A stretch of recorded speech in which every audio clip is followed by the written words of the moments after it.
So this is the Anker Solix 300 DC. It's a smaller little power station, has 288 watt hours, and I thought we could do a practical everyday use kind of scenario here. So this is a Coleman Thermoelectric cooler. It's not a fridge. It doesn't have a refrigerant or a compressor in it. It works on something called the Peltier effect, which means you can either heat or cool inside the cooler.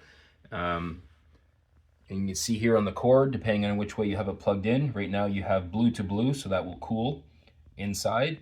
And if you switch around so that the red to red connects, then it will heat up inside.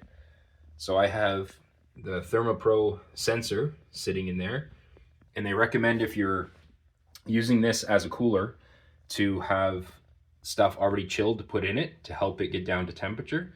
So that is a frozen ice pack there. We'll use that. I'll just shut the lid here. And this is supposed to get down 20 degrees Celsius below the ambient room temperature. So we're starting right now.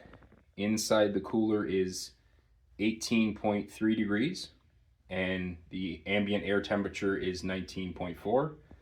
You can see here you can also get an adapter for them so that you can plug them directly into the wall if you're using it at home or out in a garage or whatever the case may be.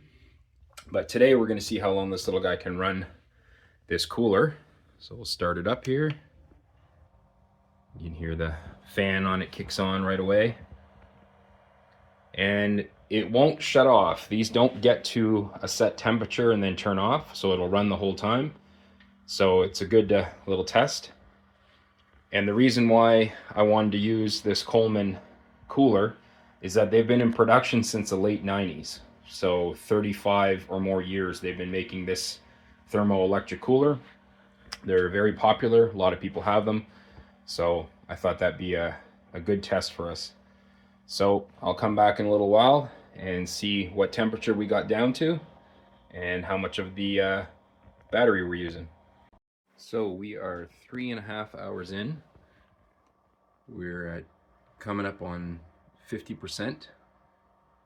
We're pulling 35 watts and it says we have 4 hours left.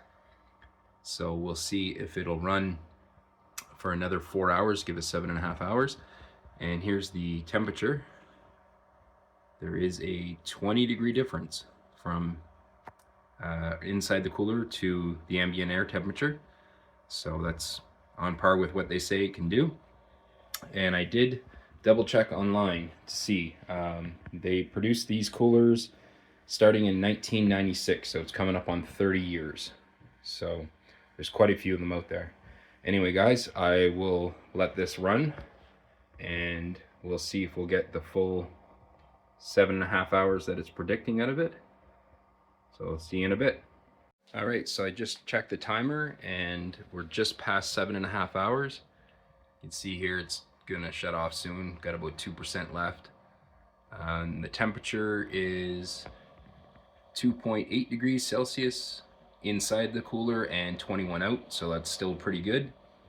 So bear in mind this little guy here is 288 watt hours. So a lot of the entry-level power stations are below 300 watt hours.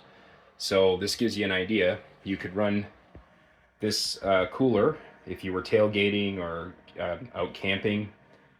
Even if your power went out and you wanted to throw the stuff in your fridge in there, you'd get 7+ hours out of it.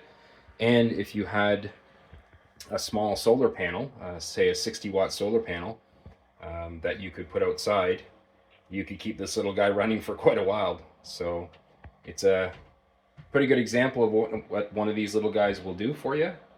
So I hope you enjoyed it. Thanks again for the likes and the comments, guys. We'll catch you in the next one.